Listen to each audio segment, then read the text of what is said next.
Chapter 19, Part 1. October 1st, 19 dash. This afternoon I sat at my window and alternately wrote at my new serial and watched a couple of dear, amusing youngish maple trees at the foot of the garden. They whispered secrets to each other all the afternoon. They would bend together and talk earnestly for a few moments, then spring back and look at each other, throwing up their hands comically in horror and amazement over their mutual revelations. I wonder what new scandal is afoot in Treeland. Part 2. October 10th, 19 dash. This evening was lovely. I went up on the hill and walked about until twilight had deepened into an autumn night, with a benediction of starry quietude over it. I was alone, but not lonely. I was a queen in halls of fancy. I held a series of conversations with imaginary comrades, and thought out so many epigrams that I was agreeably surprised at myself. Part 3. October 28th, 19 dash. Tonight, I was out for one of my long walks. In a weird, purple, shadowy world, with great cold clouds piling up above a yellow sky. Hills brooding in the silence of forsaken woods. Ocean tumbling on a rocky shore. The whole landscape seemed, as those who wait till judgment speak the doom of fate. It made me feel horribly alone. What a creature of moods I am. Fickle, as Aunt Elizabeth says. Temperamental, as Andrew says. Part 4. November 5th, 19 dash. What a fit of bad temper the world has indulged in. Day before yesterday, she was not unbeautiful. A dignified old dame in fitting garb of brown and ermine. Yesterday, she tried to ape juvenility, putting on all the airs and graces of spring, with scarfs of blue hazes. And what a bedraggled and uncomely old hag she was, all tatters and wrinkles. She grew peevish then over her own ugliness, and has raged all night and day. I awakened up in the wee smaws, and heard the wind shrieking in the trees, and tears of rage and spite sleeting against the pane. Part 5. November 23rd, 19 dash. This is the second day of a heavy, ceaseless autumn rain. Really, it has rained almost every day this November. We had no mail today. The outside world is a dismal one, with drenched and dripping trees and sodden fields. And the damp and gloom have crept into my soul and spirit, and sapped out all life and energy. I cannot read, eat, sleep, write, or do anything, unless I drove myself to do it. And then I felt as if I were trying to do it with somebody else's hands or brain, and couldn't work very well with them. I feel lusterless, dowdy, and uninviting. I even bore myself.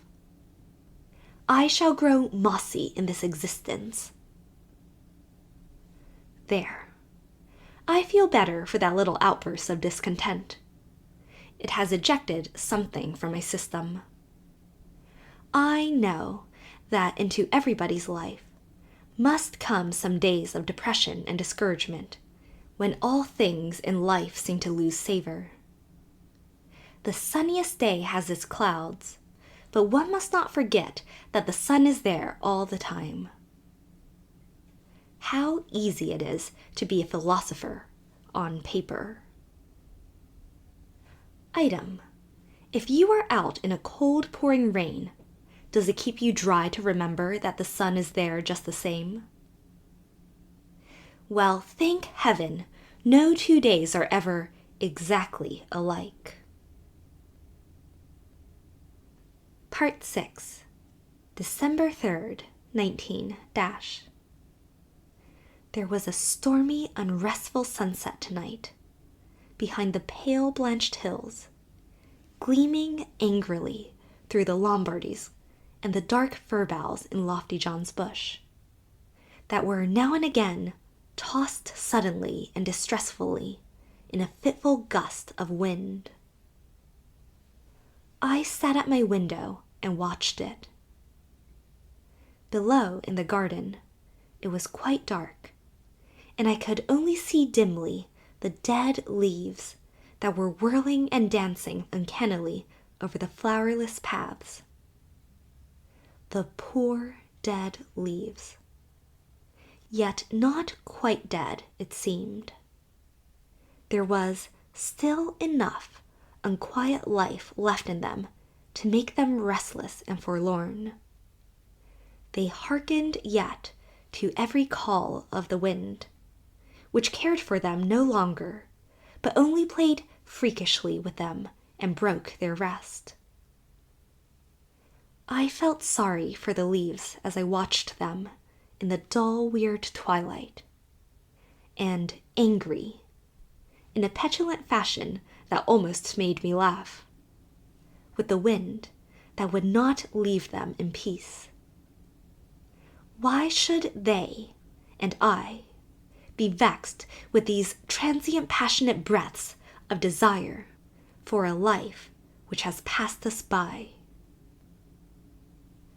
I have not heard even from Ilsa for a long time. She has forgotten me too. Part 7, January 10th, 19 As I came home from the post office this evening, with 3 acceptances, I reveled in the winter loveliness around me. It was so very calm and still. The low sun cast such pure pale tints of pink and heliotrope over the snow, and the great pale silver moon peeping over the Delectable Mountain was such a friend of mine.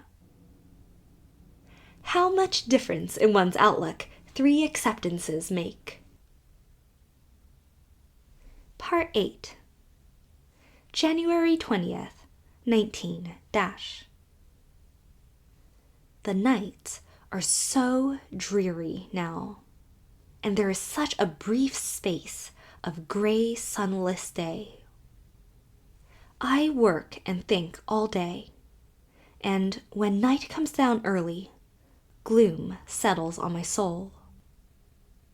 I can't describe the feeling. It is dreadful, worse than any actual pain.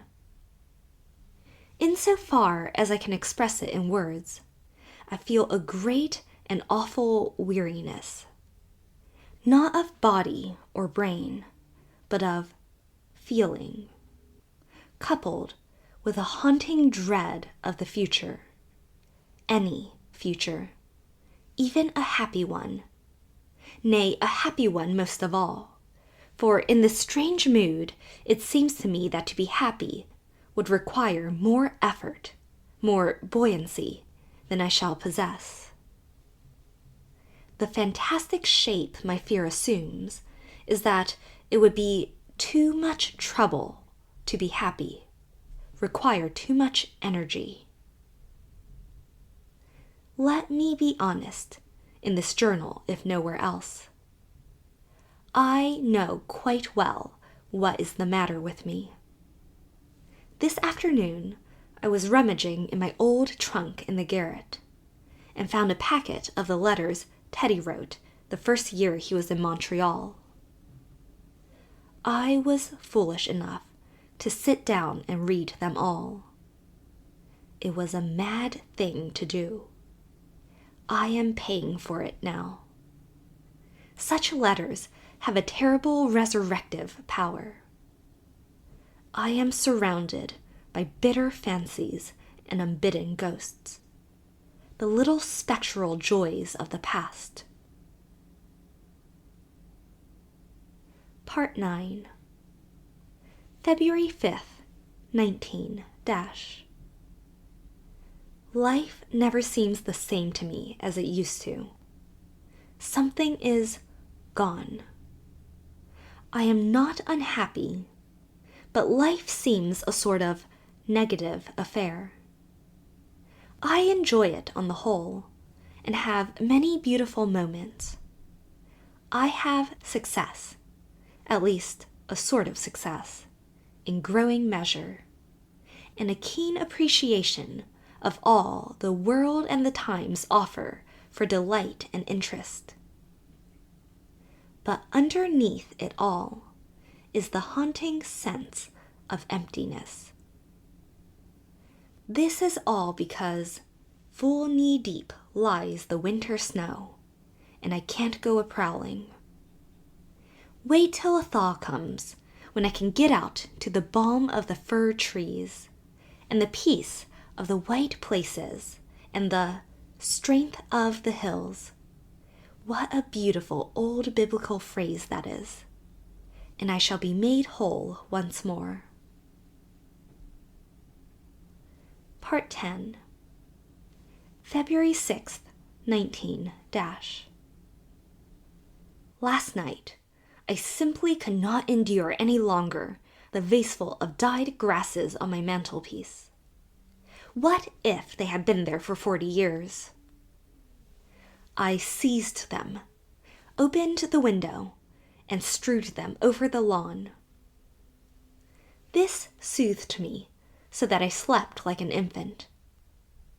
But this morning, Cousin Jimmy had gathered them all up and handed them secretly back to me, with a gentle warning not to let them blow out again. Elizabeth would be horrified. I put them back in the vase. One cannot escape one's kismet. Part 11. February 22nd, 19 There was a creamy, misty sunset this evening, and then moonlight. Such moonlight. It is such a night as one might fall asleep in, and dream happy dreams of gardens and songs and companionship, feeling all the while through one's sleep the splendor and radiance of the white moon world outside, as one hears soft faraway music sounding through the thoughts and words that are born of it. I slipped away for a solitary walk through that fairy world of glamour. I went through the orchard where the black shadows of the trees fell over the snow. I went up to the gleaming white hill with the stars over it. I lurked along fir copses dim with mystery, and along still wood aisles where the night hid from the moonshine. I loitered across a dreamland field of ebon and ivory. I had a tryst with my friend of old days, the Wind Woman. And every breath was a lyric, and every thought an ecstasy. And I've come back with a soul washed white and clean in the great crystal bath of the night. But Aunt Elizabeth said people would think me crazy if they saw me roaming around alone at this hour of the night. And Aunt Laura made me take a drink of hot black currant decoction, lest I might have taken cold. Only Cousin Jimmy partly understood. "You went out to escape, I know," he whispered. "My soul has pastured with the stars upon the meadowlands of space," I whispered in return. Part 12. February 26th, 19 Jasper Frost has been coming out here from Shrewsbury of late. I don't think he will come any more, after our conversation of last night. He told me he loved me with a love that would last through eternity. But I thought an eternity with Jasper would be rather long.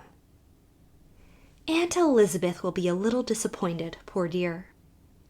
She likes Jasper, and the Frosts are a good family.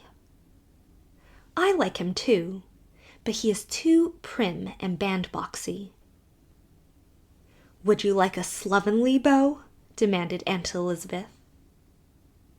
This posed me, because I wouldn't. "Surely there's a happy medium," I protested.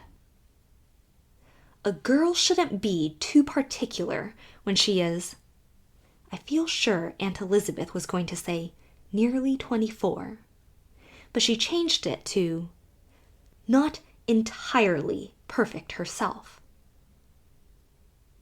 I wish Mr. Carpenter had been alive to hear Aunt Elizabeth's italics. They were killing. Part 13, March 1st, 19 A wonderful music of night is coming to my window from Lofty John's bush. No, not Lofty John's bush anymore. Emily Bird Starr's bush. I bought it today with the proceeds of my latest cereal. And it is mine, mine, mine. All the lovely things in it are mine. Its moonlit vistas, the grace of its one big elm against the starlight, its shadowy little dells, its June bells and ferns, its crystalline spring, its wind music sweeter than an old Cremona. No one can ever cut it down or desecrate it in any way. I am so happy. The wind is my comrade, and the evening star my friend. Part 14, March 23rd, 19 Is there any sound in the world sadder and weirder than the wail of the wind around the eaves and past the windows on a stormy night? It sounds as if the broken-hearted cries of fair unhappy women who died and were forgotten ages ago were being re-echoed in the moaning wind of tonight. All my own past pain finds a voice in it, as if it were moaning a plea for re-entrance into the soul that has cast it out. There are strange sounds in that night wind, clamoring there at my window. I hear the cries of old sorrows in it, and the moans of old despairs, and the phantom songs of dead hopes. The night wind is the wandering soul of the past. It has no share in the future, and so it is mournful. Part 15, April 10th, 19 This morning, I felt more like myself than I have for a long time. I was out for a walk over the Delectable Mountain. It was a very mild, still misty morning, with lovely pearl-gray skies and smell of spring in the air. Every turn and twist on that hill road was an old friend to me. And everything was so young. April couldn't be old. The young spruces were so green and companionable, with pearl-like beads of moisture fringing their needles. "You are mine," called the sea beyond Blairwater. "We have a share in her," said the hills. "She is my sister," said a jolly little fir tree. Looking at them, the flash came, my old supernal moment that has come so sadly seldom these past dreary months. Will I lose it altogether as I grow old? Will nothing but the light of common day be mine then? But at least it came to me this morning, and I felt my immortality. After all, freedom is a matter of the soul. Nature never did betray the heart that loved her. She has always a gift of healing for us if we come humbly to her. Corroding memories and discontents vanished. I felt suddenly that some old gladness was yet waiting for me, just around the curve of the hill. The frogs are singing tonight. Why is frog such a funny, dear, charming, absurd word? Part 16, May 15th, 19 I know that, when I am dead, I shall sleep peaceably enough under the grasses through the summer and autumn and winter. But when spring comes, my heart will throb and stir in my sleep, and call wistfully to all the voices calling far and wide in the world above me.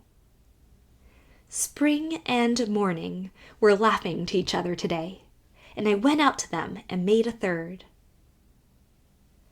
Ilse wrote today, a stingy little letter as far as news went, and spoke of coming home. "I'm homesick," she wrote. "Are the wild birds still singing in the Blairwater woods, and are the waves still calling beyond the dunes? I want them.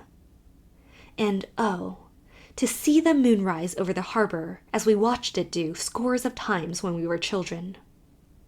And I want to see you. Letters are so unsatisfactory. There's so many things I'd like to talk over with you. Do you know, I felt a little old today. It was a curious sensation." She never mentioned Teddy's name, but she asked, "Is it true that Perry Miller is engaged to Judge Elmsley's daughter?" I don't think it is, but the mere report shows where Perry has climbed to already.